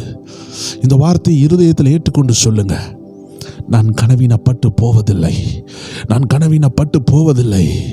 என் பட்சத்தில் என் ஆண்டவர் இருக்கிறார், என் தகப்பன் இருக்கிறார், என் கூடவே இருக்கிறார். நான் வெட்கப்பட்டு போவதில்லை, ஒரு பொழுதும் நான் வெட்கப்பட்டு போவதில்லை. நீர் என்னை வெட்கப்படுத்தாமல் என்னை கனப்படுத்த போறதுக்காக நன்றி. என் குடும்பத்தை கனப்படுத்த போறதுக்காக நன்றி. ஹalleluya. thank you holy spirit, thank you holy spirit. எல்லாரும் உள்ளத்தின் ஆழத்திலிருந்து ஸ்தோத்திரம் பண்ணுங்க. எல்லாரும் வாயை திறந்து கன்ஃபஸ் பண்ணுங்க. வாக்குத்தத்த ஜெபத்தில் உள்ளத்தில் மெடிடேஷனும், வாயில கன்ஃபெஷனும், உள்ள தியானமும், வாயில் அறிக்கையும் இருந்தால் சத்துருவானவன் ஓடுகிறதை பார்ப்பீர்கள். வாயை திறந்து பேசும் பொழுது பிசாசு ஓடுவான். வாயை திறந்து நம்ம பேசும் பொழுது சத்துருவுக்கு நடுக்கம் பிடிக்கும். ஐயோ, இவனுடைய உரிமைகளை இவன் கொண்டாட தொடங்குகிறானே, இவன் உரிமைகள் இவனுக்கு தெரிய தொடங்குகிறது. வசனத்தை அல்லவா பிடித்து ஜெபிக்கிறான், இப்போ நமக்கு இடமில்லை என்று அவன் ஓடுவான். அவனுடைய தந்திரங்கள் உடைகிறது. ஏசாயா 41 அதிகாரம் 10 வசனம் இவ்வாறாக சொல்லுகிறது, நீ பயப்படாதே, நான் உன்னுடனே இருக்கிறேன். திகையாதே, நான் உன் தேவன். நான் உன்னை பலப்படுத்தி உனக்கு சகாயம் பண்ணுவேன். என் நீதியின் வலது கரத்தினால் உன்னை தாங்குவேன். அருமையான தேவஜனமே, இந்த வசனத்தை நீங்கள் பலமுறை கேட்டிருக்கலாம். ஆனால் இந்த வசனத்தை உபயோகப்படுத்தி பாருங்க, உங்கள் இருதயத்தில் கொண்டு போங்க. இப்போ நம்ம செபிக்க போகிறோம். இந்த வசனத்தை சொல்லி செபிக்கும் பொழுதே ஆண்டவருடைய நீதியின் கரத்தினால நீங்க தாங்கப்படுவீங்க. எல்லாரும் சேர்ந்து சொல்லுவோமா? நீ பயப்படாதே என்று சொல்லுகிறார். நான் பயப்பட மாட்டேன். எந்த பிரச்சனையா இருக்கட்டுமே, ஆண்டவர் எனக்காக உதவி செய்வார். அது திருமண பிரச்சனையா இருக்கலாம், அது குடும்ப பிரச்சனையா இருக்கலாம். ஆவியானவர் சொல்லுகிறார், பயப்படாதே, டோன்ட் ஃபியர், நான் உன்னோடு இருக்கிறேன் சொல்லுகிறார். எத்தனை பேர் விசுவாசிக்கிறீங்க? கர்த்தர் என் பட்சத்தில் இருக்கிறார். போராட்டம் என்கிட்ட தான் இருக்குது, பிரிவினை என்கிட்ட தான் இருக்குது, டைவர்ஸ் வரைக்கும் பிரச்சனை போயிட்டு எல்லாம் உங்ககிட்ட தான் இருக்கும். இந்த வசனத்தை கன்ஃபர்ஸ் பண்ணுங்க, ஆண்டவரை பார்த்து பேசுங்க. அப்பா, இந்த வசனத்தை நான் விசுவாசிக்கிறேன்ப்பா, நான் பயப்பட மாட்டேன்ப்பா. ஏதோ தப்புகள் வந்து போய்விட்டது, என்னை மன்னிங்க, என்னை விடுதலை ஆக்குங்க, இழந்ததை தாங்கப்பா. எத்தனை பேர் கேட்பீங்க, இன்னும் ஒருக்கா எனக்கு ஞானத்தை தாங்கப்பா. ஏதோ ஒன்று இனிமேல் உடஞ்சிச்சுன்னா உடஞ்சது தான், டைவர்ஸ் ஆனது தான். தேவ ஜனங்களே, திக்கு தெரியாத ஏதோ ஒரு இடத்துல செங்கடல் முன்னாடி நிற்கிறீங்களா? இதை கேட்டுக்கொண்டு இருக்கிற யாராவது இனிமே என் வாழ்க்கை மாறவே மாறாதுன்னு இருக்கிறீங்களா? சொல்லுங்க, நீங்க தான் சொல்லணும். நான் பயப்பட மாட்டேன், என் கர்த்தர் என் கூட இருக்கிறார், எனக்காக உயிரை கொடுத்தவர் எனக்கு உதவி செய்கிறார். ஹல்லேலூயா. நான் பயப்பட மாட்டேன், நான் திகைய மாட்டேன். திகைப்புனா என்ன தேவச்சனமே? இந்த கழுகை பார்க்கும் பொழுது இந்த கழுகு அநேக பறவைகளை வேட்டையாடும். சில நேரம் பாருங்களேன், இந்த காகமும் அநேக பறவைகளை வேட்டையாடும். இந்த காகம் சில நேரம் அந்த குட்டி குருவிகளை துரத்தி வரும் பொழுது இந்த குருவிகள் தெரியாமல் நம்ம வீட்டுக்குள்ளே அப்படி வந்துடும். நம்ம வீட்டுக்கு மேலே இருக்கிற அந்த ஹேர் ஹோல் வழியாக, அந்த மேலே இருக்கிற துவாரங்கள் வழியாக வீட்டுக்குள்ளே அப்படி பதுங்கி வந்து நிற்கும். வீட்டினுடைய பால்கனியோ இல்லை வீட்டினுடைய ஃப்ரண்ட் சைட்லேயோ சில நேரம் சில குருவி பதுங்கி போய் அதனுடைய ஹார்ட் பீட் பயங்கரமாக இருக்கும், இருதய துடிப்பு பயங்கரமாக இருக்கும். ஏன்னா கொஞ்சம் விட்டுருந்தா அந்த காகம் கொத்தி தின்னிருக்கும். இவ்வாறாக விரட்டப்பட்டதினால் நம்ம அனிமல் பிளானர்ஸ் சொல்லுகிற இந்த காரியங்களை பார்க்கும் பொழுது சிங்கங்கள் துரத்துகிறதுமான, புலிகள் துரத்தும் பொழுது வேகமாக ஓடி எங்கேயாவது போய் ஒளிந்து கொள்ளும். அப்படி ஒளிந்து கொண்ட மானையோ இல்லை அந்த விலங்கையோ பார்க்கும் பொழுது அதனுடைய படப்படப்பை பார்க்க முடியும். அதுதான் திகைத்து போய் இருக்கிற அனுபவம், என்ன செய்யணும் தெரியாமல் இருக்கிற அனுபவம். இந்த சூழ்நிலையில் இருக்கிறீங்களா? திகைத்து போய் இருக்கிறீங்களா? என்று சொல்லுகிறார், நான் உன் தெய்வன், உன்னை காப்பாற்ற அந்த இடத்துல வருகிறேன். You will never fail. நீ வெக்கப்பட்டு போவதில்லை, நீ தோக்கடிக்கப்பட்டு போவதில்லை. ஆண்டவரை பற்றி கொள்ளுங்க தேவஜனமே, இந்த வசனத்தை பிடித்து கொள்ளுங்க. நான் உன் தேவன் சொல்லுகிறார். நீ பயப்படாதே, நான் உன்னோடு இருக்கிறேன். திகையாதே, நான் உன் தேவன். ஹல்லேலூயா. கர்த்தரின் ஆண்டவர். யார் எனக்கு விரோதமாய் இருப்பார்? எல்லா சூழ்நிலையையும் மாற்றுவார். சொல்லுங்க, என் கூட சேர்ந்து சொல்லுங்க. எல்லா சூழ்நிலையும் மாற்றுவார், குடும்ப சூழ்நிலையை மாற்றுவார். ஆமானின் சதியை ஒரே இரவுல மாட்டினார். ஆமா தேவஜனமே, 99 நாள் யுத்தம் மாதிரி இருக்கும். ஒரு நாள்ல அந்த 100வது நாள், ஆம் தேவஜனமே, உங்க வாழ்க்கை தலைகீழ மாறும். 99% போராட்டம் போல இருக்கும். அந்த 100வது நீங்க தோத்து போய் விடுவீர்களோ இல்ல அழிந்து போய் விடுவோமோ என்று சொல்லும் பொழுது பறந்து காக்கிற பச்சையை போல உங்களை தூக்கி செல்ல ஒருத்தர் வருகிறார். எத்தனை பேர் சுவாசிக்கிறீங்க? அக்கினி ஜுவாலைக்கு முன்னாடி சாத்ராக், மேஷாக், ஆபேத்நேகோ நிற்கும் பொழுது உதவி வந்த மாதிரி இல்லை. அவர்கள் ஆண்டவருக்காக நிற்கும் பொழுது உதவி வந்த மாதிரி இல்லை. வைராக்கியமா பேசும் பொழுது உதவி வந்த மாதிரி இல்லை. எல்லாருக்கும் முன்னாடி அறிக்கை செய்யும் பொழுது உதவி வந்த மாதிரி இல்லை. கைகாலை கெட்டுகிறார்கள், அக்னியில போடுகிறதற்கு கெட்டுகிறார்கள், உதவி வரவில்லை. கெட்டி சோல்ஜர்ஸ்னால் தூக்கப்படுகிறார்கள். போராளிகள் தூக்கி கொண்டு போகிறாங்க, யுத்த வீரர்கள் பலவான்கள் தூக்கி கொண்டு போகிறாங்க. கத்தர் வந்த மாதிரி இல்லை. அக்னி ஜுவாலையை 7 மடங்கு கூட்டுகிறாங்க. கத்தரை காணலையே, என்னை காப்பாத்துகிறவரை காணலையே, எங்க போய்விட்டார் என்று பதபதைத்திருக்கும். ஆனாலும் ஒரு தைரியம், என் ஆண்டவர் தான் ஆண்டவர், என் தெய்வன் தான் தெய்வன். என்னை அவர் காப்பாத்தினாலும் சரி, காப்பாற்ற விட்டாலும் சரி, என் தெய்வன் மேல உள்ள நம்பிக்கையை நான் விடுவதில்லை என்று அவர்கள் ஊக்கமாக பிடித்திருந்தார்கள். ராஜாவுடைய வார்த்தை ஸ்ட்ராங்கா இருக்குது, கட்டளை ஸ்ட்ராங்கா இருக்குது. அக்னி 7 மடங்கு எரியுது. அக்னியில தூக்கி போடும் பொழுது கத்தரங்க உள்ள இருக்கிறார். நம்ம நினைப்போம் கத்தரை காணலையே நினைக்கும் பொழுது எங்க உங்களை அழிந்து போய் விடுவேன் என்று சொல்லுகிறீங்களோ அங்க கத்தர் இருக்கிறார். உங்க கைகால கெட்டும் பொழுது நீங்க மரித்து போக மாட்டீங்க. 7 மடங்கு அக்னி சூடாகுனதுனால உங்களுக்கு ஒரு ஆபத்து வரல, உங்களை கட்டி தூக்கிட்டு போறதுனால ஒரு ஆபத்து வரல. ஆனா அக்னியில விழுந்தா என் பிள்ளைகளுக்கு சேதம் வந்துவிடும், என் பிள்ளைகளுக்கு ஆபத்தாய்விடும். அந்த இடத்துல நான் கூட இருக்கணும்னு சொல்லி தகப்பன் அழகாக வந்து நிற்கிறா. அக்கடிக்குள்ள சென்றும் எரியாத ஒரு நபர் இருப்பாங்கன்னா அது நம்ம ஆராதிக்கிற தேவாதி தேவன் செய்த அற்புதம் தான், சரித்திரத்தை மாற்றும் அற்புதம். அக்னிக்குள் சென்றும் எரியாமல் வந்தது எப்படி? ஆம் தேவஜனமே, அக்னியை போன்ற உபத்திரத்தில் இருக்கிறீங்களா? என்று சொல்லுகிறார், நான் உன் தெய்வன். இது ஒரு 1000 முறை சொல்லுங்க. என் ஆண்டவரின் தெய்வன், என் ஆண்டவரின் தெய்வன், என் ஆண்டவரின் தெய்வன். கேன்சர்ல பாதிக்கப்பட்டிருக்கிறீங்களா? சொல்லுங்க, நான் திகைய மாட்டேன். கேன்சர் ஆவியே, என் தெய்வன் என்னோடு இருக்கிறார், நான் திகைய மாட்டேன், நான் பயப்பட மாட்டேன். கேன்சர் ஆவியை வெளியேறு என்று சொல்லுங்கள். கிட்னி ஃபெயிலியரை வெளியேறு என்று சொல்லுங்கள். டயாபெட்டிஸ் வெளியேறு என்று சொல்லுங்கள். டிபி வியாதியா வெளியேறு என்று சொல்லுங்கள். வில்லி சூனிய கட்டா வெளியேறு என்று சொல்லுங்கள். நான் திகைய மாட்டேன். என் ஆண்டவர் என் கூட இருக்கிறார், என் பட்சத்தில் இருக்கிறார். அந்த வசனம் அழகாக சொல்லுகிறது, நீ பயப்படாதே, நான் உன்னுடனே இருக்கிறேன், திகையாதே, நான் உன் தெய்வன், நான் உன்னை பலப்படுத்தி உனக்கு சகாயம் பண்ணுவேன்.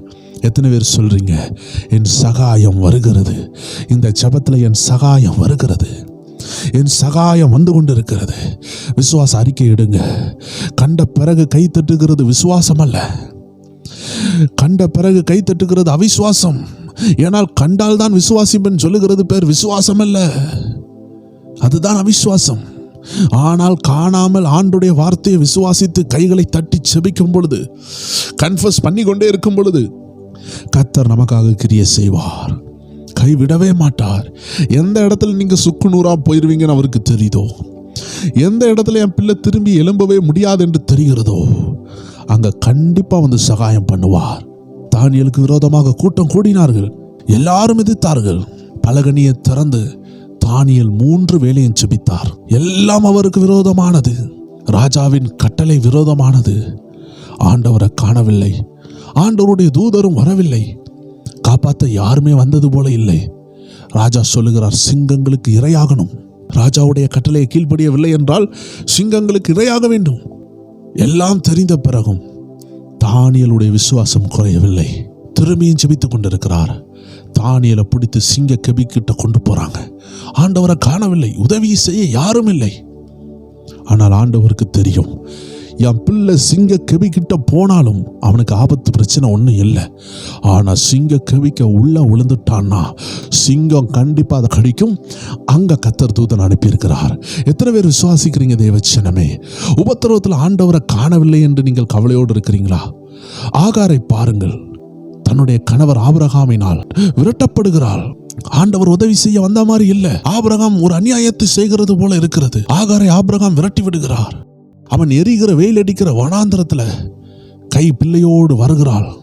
பிள்ளை தண்ணி தாகத்தினால் கதறுகிறது. கையில் உள்ள தண்ணி தீந்து போய்விட்டது. அவ கையில் உள்ள துருத்தியில தண்ணி தீர்ந்த பொழுது ஆண்டவர் வரவில்லை. ஆனால் பிள்ளை அழுது அழுது அழுது அழுது பல மணிக்கூர் போய்விட்டால் செத்து போய்விடும் என்று ஆண்டவருக்கு தெரியும். ஏற்ற நேரத்தில் ஒரு ஊற்றை உண்டாக்கினார்.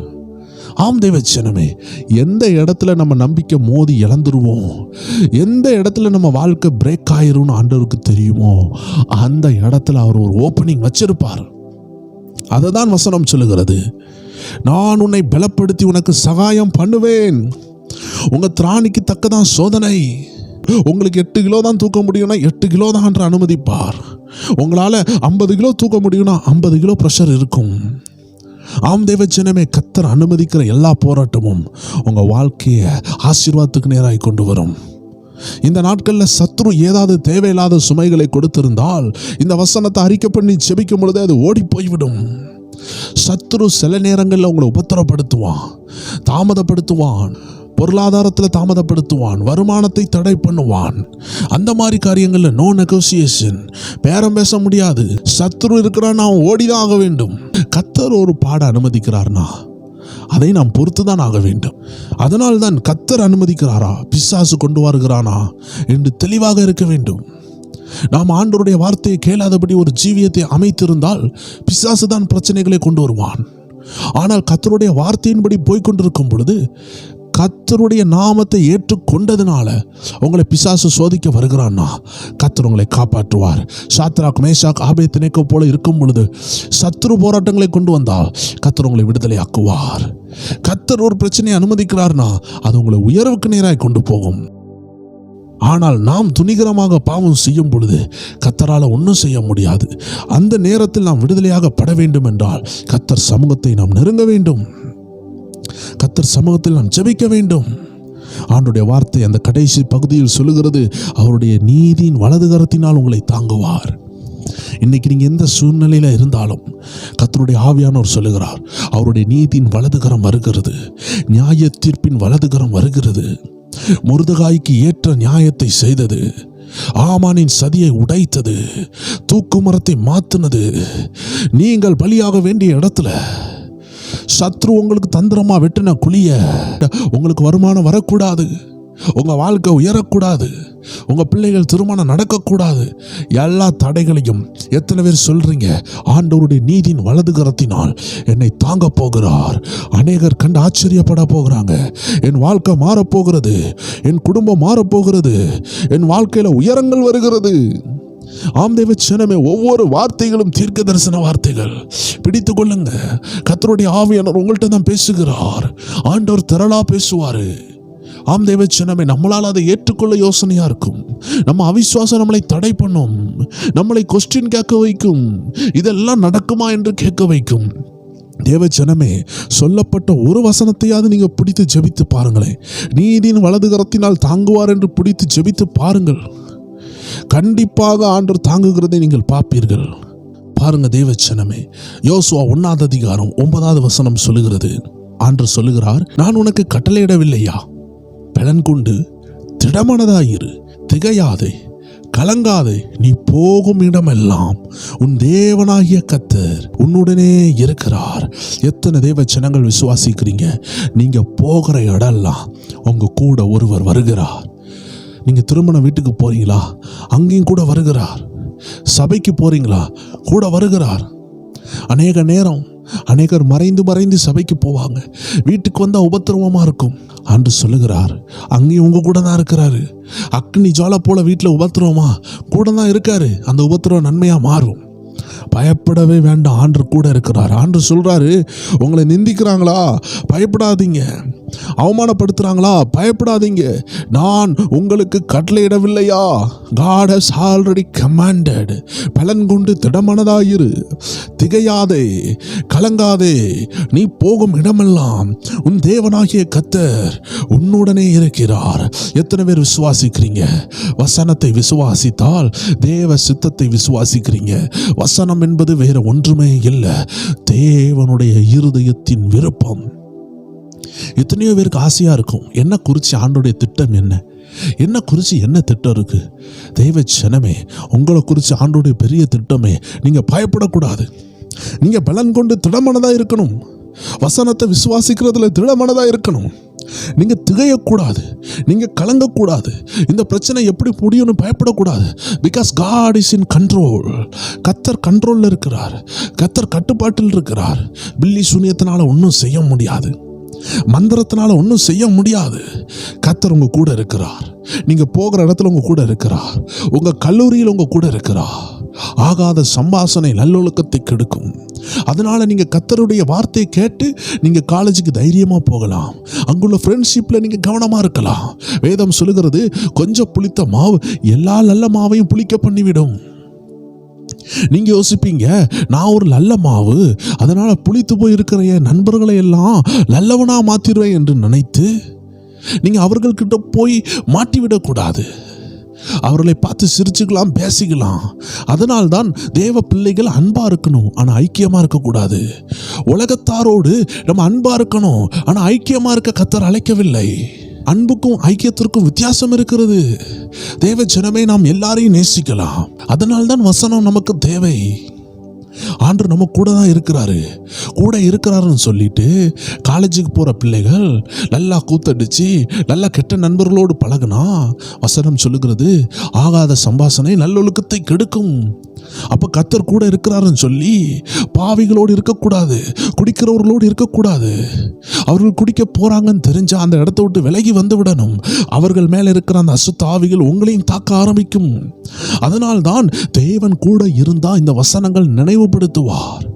தேவன் என் கூட இருக்கிறார், எனக்கு எந்த பாவமும் ஒன்றும் செய்யாதுன்னு சொல்லிட்டு உங்கள் நண்பர்கள் செயின் பறிப்பு, தங்க நகைகளை பறிக்கலாம் என்று திருட போகும்பொழுது அவர்கள் கூட போயிடக்கூடாது. அநேகர் சொல்லுவாங்க, நம்ம ஏசப்பா பிள்ளை தானே, ஏசப்பா பார்த்துக்கிடுவார். நோ நோ நோ, வசனம் சொல்லுகிறது, கொஞ்சம் புளித்த மாவு எல்லா நல்ல மாவையும் புளிக்க பண்ணும் என்று சொல்லுகிறது. உங்கள் மத்தியில் யாராவது கெட்டவங்க இருக்கிறாங்கன்னா அவங்கள்ட்ட கவனமாக இருக்கணும். அதனால தான் வசனம் சொல்லுகிறது, நான் உங்க கூடவே இருப்பேன். நான் உங்க கூடவே இருந்தால் இந்த ஆலோசனை எல்லாம் கிடைக்கும், இந்த ஆவியானவருடைய ஒத்தாசைகள் கிடைக்கும், இந்த ஆவியின் வார்த்தைகளை உணர்த்துவாரு. இவர்கள்ட்ட கவனமாயிரு என்று சொல்லுவாரு, இவர்கள்ட்ட ஞானமாயிரு என்று சொல்லுவாரு, இவர்களோடு பழகிக்கொள் என்று சொல்லுவாரு, இவர்களோடு சேர்ந்து இரு என்று சொல்லுவாரு, ஜெபிக்கிறவங்களை பார்த்து இவர்களோடு ஐக்கியமாயிரு என்று சொல்லுவாரு. எவ்வளோ அருமையான ஆண்டவர் பார்த்தீங்களா? ஆண்டவர் சொல்லுகிறாரு, நான் உங்க கூடவே இருப்பேன்.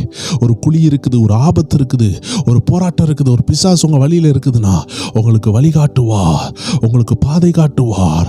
கர்த்தருடைய வார்த்தை நம்ம கால்களுக்கு தீபமாகவும் நம்முடைய பாதைக்கு வெளிச்சமாகவும் இருக்கிறது. ஆம் தெய்வ ஜனமே, ஒரு காடுகளில் நீங்கள் செல்லும் பொழுது ஒரு டார்ச் லைட் எவ்வளோ உதவி செய்கிறது. உங்கள் முன்னாடி வலுசர்ப்பம் இருக்கலாம், தேள்கள் இருக்கலாம், மோசமான பாம்புகள் இருக்கலாம், விஷ ஜந்துகள் இருக்கலாம். ஆனால் ஒரு டார்ச் லைட் எடுத்துக்கொண்டு போகும் பொழுது எந்த விலங்கு நிற்குது, எந்த விஷ ஜந்து இருக்குதுன்னு அந்த வெளிச்சம் காட்டி கொடுக்கிறது போல உங்களுக்கு இந்த வசனத்தின் வெளிச்சம் உங்களை காட்டி கொடுக்கும், உங்களை பாதுகாக்கும். இன்னும் ஒரு வசனத்தை வாசித்து நம்ம செபிக்க போகிறோம். ஆண்டவர் நம்ம கூட இருக்கிறார் என்ற அருமையான வார்த்தைகளை வைத்து செபித்தோம்.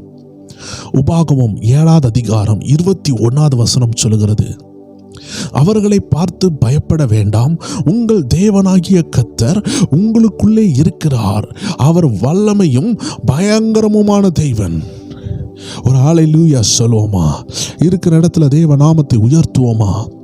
அருமையான தேவச்சனங்களே, வசனம் சொல்லுகிறது, அவர்களை பார்த்து பயப்பட வேண்டாம், அந்த சூழ்நிலையை பார்த்து பயப்பட வேண்டாம், மோசமான நபரை கண்டு பயப்பட வேண்டாம். ஒரு மோசமான நபர், அவர்களுக்குள்ள அசுத்தாவி இருக்குது, உங்களுக்குள்ள பரிசுத்தாவியானவர் இருக்கிறாரு. அதனால அவர்களை கண்டு நீங்க பயப்பட வேண்டாம். நீங்க ஜெபத்துல இருங்க. அவங்க உங்க வாயை கிண்டி விடுவாங்க, உங்களை எப்படியாவது மாம்சத்துல இழுக்கலாம் நினைப்பாங்க. நீங்க வசனத்துல தரித்து நில்லுங்க, பிசாசு ஓடி போவான். வேதம் சொல்லுகிறது, பிசாசுக்கு எதிர்த்து நில்லுங்கள், அவன் உங்களை விட்டு ஓடி போவான். அதுக்கு முன்பதாக ஒரு வசனம் சொல்லுகிறது, கர்த்தருக்கு கீழ்ப்படிந்திருங்க, பிசாசுக்கு எதிர்த்து நில்லுங்க. அப்படி என்றால் என்ன? வசனத்தை பிடித்து கொள்ளுங்க. உங்க எதிராளியான பிசாசு உங்க பிள்ளைகள் மூலமா வரலாம், உங்க மனைவி மூலமா வரலாம், உங்க நண்பர்கள் மூலமா வரலாம், உங்க குடும்பத்தார் மூலமா வரலாம், உங்க கணவர் மூலமா வரலாம், குடி போதையில் இருக்கிற கணவர் மூலமா வரலாம், யார் மூலமானாலும் வரலாம், உங்க உற்றார் உறவினர் மூலமா வரலாம், உங்க சபையார் மூலமா வரலாம். யாரு சண்டைக்கு இழுத்தாலும், யாரு வம்புக்கு இழுத்தாலும், யார் அடிதடிக்கு இழுத்தாலும் நீங்க தேவ சமூகத்தில் தரித்து நில்லுங்க. தேவ ஜனத்தின் ஆயுதமே ஆவிக்குரிய கனிகள் தான். ஆவிக்குரிய கனியில் தான் நாம் யுத்தம் பண்ண வேண்டியதா இருக்கிறது. அவங்க ஏன் தெரியுமா உங்களை யுத்தத்துக்கு இழுக்கிறாங்க? எப்படியாவது நீங்க மாம்சத்தில் யுத்தம் பண்ணணும், அப்பந்தான் அசுத்தாவி உங்களை ஜெயிக்க முடியும். உங்க கணவர் உங்களை அடிக்கலான்னு வராங்களா? உங்க கணவருக்குள்ள இருக்கிற அசுத்தாவியை இயேசு நாமத்தில் கட்டுங்க. வாக்குவாதத்துக்கு இடம் கொடுக்காதீங்க, வாய் சண்டைக்கு இடம் கொடுக்காதீங்க, வசனத்துக்கு இடம் கொடுங்க. வசனம் என்ன சொல்லுது? அவர்களை பார்த்து பயப்பட வேண்டாம், உங்கள் தேவனாகிய கர்த்தர் உங்களுக்குள்ளே இருக்கிறார். The God himself is abide in you. The God is in the midst of you. உங்கள் நடுவில் இருக்கிறார். இந்த புதிய பாட்டுல உங்களுக்குள்ள இருக்கிறார். அவிசுவாசத்துக்கு இடம் கொடுக்காதீங்க. உங்க மேல இருக்கிற ஆவியானவரை அவிசுவாசத்தினால விட்டு கொடுத்துறாதீங்க. உங்க மேல இருக்கிறவர் அந்த பிசாசு உங்களை ஜெயிக்காமல் பாதுகாப்பார். இயேசு போன படகுலையே பிசாசு மோதி பார்த்தான். பிசாசு வந்து பாருன்னு சொன்னா, இயேசு எளிமையா அதட்டினார், போ பிசாசு என்று சொன்னார். எத்தனை பேர் இன்னைக்கு சொல்ல போறீங்க, என்னை எதிர்த்து நிற்கிற இந்த அந்தகார ஆவிய வசனத்தை சார்ந்து கொண்டு நான் விரட்ட போகிறேன்? இந்த அருமையான வசனம் உபாகமம் 7வது அதிகாரம் 21வது வசனத்தில் சொல்லப்பட்டது போல, அவர்களை பார்த்து பயப்பட வேண்டாம், உங்கள் தேவனாகிய கர்த்தர் உங்களுக்குள்ளே இருக்கிறார், அவர் வல்லமையும் பயங்கரமுமான தேவன். எத்தனை பேர் விசுவாசிக்கிறீங்க? நமக்காக ராஜாவின் தூக்கத்தை கலைப்பார், நமக்காக எதனாலும் செய்வார், உனக்காக யாவையும் செய்து முடிப்பேன்னு சொன்ன ஆண்டவர் உங்களை கைவிடுவாரா? தேவச்சனமே, உண்மையாகவே கைவிட மாட்டார். யுத்தங்கள் வரும், போராட்டங்கள் வரும், உங்க திராணிக்கு தக்கதான யுத்தம் வரும். ஃபர்ஸ்ட் நீங்க புரிந்து கொள்ளணும், என் திராணிக்கு தக்க யுத்தம் வந்திருக்கு, என்னால் இதை ஜெயிக்க முடியும். நிறைய நேரம் நீங்க சோர்ந்து போயிருப்பீங்க. யோனாவை பாருங்க, ஒரு சுவிசேஷம் அறிவிக்கணும்னு ஆண்டவர் சொல்றாரு, பயந்து போய் உட்கார்ந்திருக்கிறார், கப்பலின் அடித்தட்டுல போய் தூங்கி கொண்டு இருக்கிறார். ஏன்னா நினிவேக்கு போக பயமா இருக்குது. ஏன்னா நினிவே மக்கள் பொல்லாத மக்கள், அவர்களுடைய அரண்மனைகளை எல்லாம் எலும்பு கூடுகளால் அலங்கரிக்கிற மக்கள், போகிற எல்லாரையும் கொலை பண்ணுகிற மக்கள். இப்ப எப்படி சுவிசேஷத்தோடு போக என்று பயந்து போனார். ஆம் தேவச்சனமே, கர்த்தர் உங்களை ஒரு இடத்துல அனுப்புகிறார்னா அவர் உங்களோடு இருப்பார். அதனால கர்த்தர் விசுவாசிக்க வேண்டும். ஆனால் யோனாவால விசுவாசிக்க முடியவில்லை, பயந்து கொண்டு இருக்கிறான். ஆண்டுகிட்ட கூட யோனா பேசியிருக்கலாம், ஆண்டவரே நான் போனா என் உயிருக்கு உத்தரவாதம் தருவீங்களான்னு கேட்டிருக்கலாம். கர்த்தருடைய சத்தத்தை கேட்டுக்கொண்டு தான் இருக்கிறாரு. ஆனால் கர்த்தரோட அடுத்த ஸ்டெப்பு பேசாமல் இருக்கிறாரு. பேசியிருந்தா ஆண்டு சொல்லியிருப்பாரு, நான் உன்னை பாதுகாப்பேன், நீ தைரியமாக போன்னு சொல்லியிருப்பாரு. அவருக்கு அதெல்லாம் விருப்பம் இல்லை, போகவே விருப்பம் இல்லை. தேவச்சனமே, பயம். அவர் நினைச்சது ஒன்று, நடந்தது ஒன்று. அவர் நினைச்சார் அங்கே போனால் நம்மளை கொன்றுவாங்கன்னு நினைச்சாரு. ஆனால் அங்கே போனால் எல்லாருமே வசனத்தை கேட்டு மனம் திரும்பினாங்க. இதே போல தான் தேவச்சனமே, நம்ம நிறைய விஷயத்தை கண்டு பயந்துட்டு இருப்போம். ஆண்டவர் சொல்கிறாரு, நீ பயப்படாத, ஏன்னா நீ நினைக்கிற மாதிரி உனக்கு ஆகாது. நீ பயந்தாதான் நீ நினைக்கிறது நடக்கும். நீ பயப்படாத, ஏனென்றால் அந்த பிரச்சனை உன்னை ஜெயிக்காது, அந்த போராட்டம் உன்னை ஜெயிக்காதுன்னு வசனம் சொல்லுகிறது. நம்ம ஆண்டவர் பயங்கரமான தேவன். எல்லாரும் கண்களை மூடலாம், ஜெபிக்கலாம். இந்த வார்த்தைகளை நம்ம சொல்லி ஜெபித்திருக்கிறோம். ஆரம்பத்தில் சொன்னது போல துப்பாக்கி மட்டும் இருந்தால் போராது தெய்வச்சனமே, துப்பாக்கியில் வெடிகுண்டு இருக்கணும். இன்னைக்கு எத்தனையோ நேரம் நம்ம ஜெபிக்கிறோம், ஆனால் கர்த்தர் சித்தத்தோடு இணைந்து ஜெபிக்கணும்னா, கர்த்தருடைய மனசை புரிஞ்சு ஜெபிக்கணும்னா வாக்குத்தத்தங்களை வைத்து ஜெபிக்கணும். இன்னைக்கு ஆண்டவர் நம்ம கூட இருக்கிறார் என்ற வசனத்தை வைத்து நம்ம ஜெபித்தோம். ஆண்டவர் நமக்காக யுத்தம் பண்ண தொடங்கிட்டார். ஆண்டவர் உங்கள் போக்கிலும் வரத்திலும் உங்க கூட இருப்பார். இன்று முதல் கர்த்தருடைய கரம் உங்களுக்காக விளங்கும். அதிசயங்களை பார்ப்பீங்க. உங்களுக்கு விரோதமாக எழும்புகிறவர்கள் உடனடியாக கர்த்தர் தொடுகிறதை பார்ப்பீங்க. அவரை ஒரு நாளும் விட்டு விடாதீர்கள். அவர் ஒருபொழுதும் நம்மை விட்டு விடுவதே இல்லை. எல்லா துதிகன மகிமை உமக்கு ஆண்டவரே. இதை கேட்டுக்கொண்டிருக்கிற மக்கள் மேல கர்த்தருடைய அக்கினி இறங்கி விடுதலையாக்குறதுக்காக நன்றி. வசனத்தின் வல்லமை இறங்கி விடுதலையாக்குறதுக்காக நன்றி. எல்லா துதிகன மகிமை உமக்கு செலுத்துகிறோம். இந்த அருமையான தீர்க்கதரிசன ஜெபத்திற்காக, எங்கள் உள்ளத்தை பார்த்து பேசுகிற இந்த ஜெபத்தை செய்ய நீங்க உதவி செய்ததுக்காக, வாக்குத்தத்தங்களை வைத்து ஜெபிக்க உதவி செய்ததுனால, ஆவியின் ஜீவனுள்ள வசனத்தை வைத்து ஜெபிக்க கிருபை செய்ததனால கர்த்தருக்கு நன்றிகளை செலுத்துகிறோம். எல்லா துதிகன மகிமை உமக்கு செலுத்துகிறோம். இயேசு கிறிஸ்துவின் நாமத்தில் ஜெபிக்கிறோம் எங்கள் ஜீவனுள்ள நல்ல பிதாவே. ஆமேன், ஆமேன், ஆமேன். God bless you. கர்த்தருடைய நாமம் மகிமைப்படட்டும். எல்லா திங்கட்கிழமையும், புதன்கிழமையும், வெள்ளிக்கிழமையும் இரவு 9 மணி அளவில் கர்த்தர் கொடுக்குற இந்த அருமையான ஜெபங்களில் தேவ ஜனங்கள் இணைந்து ஜெபிக்கலாம், சந்திக்கலாம். கர்த்தர் உங்களை ஆசீர்வதிப்பாராக.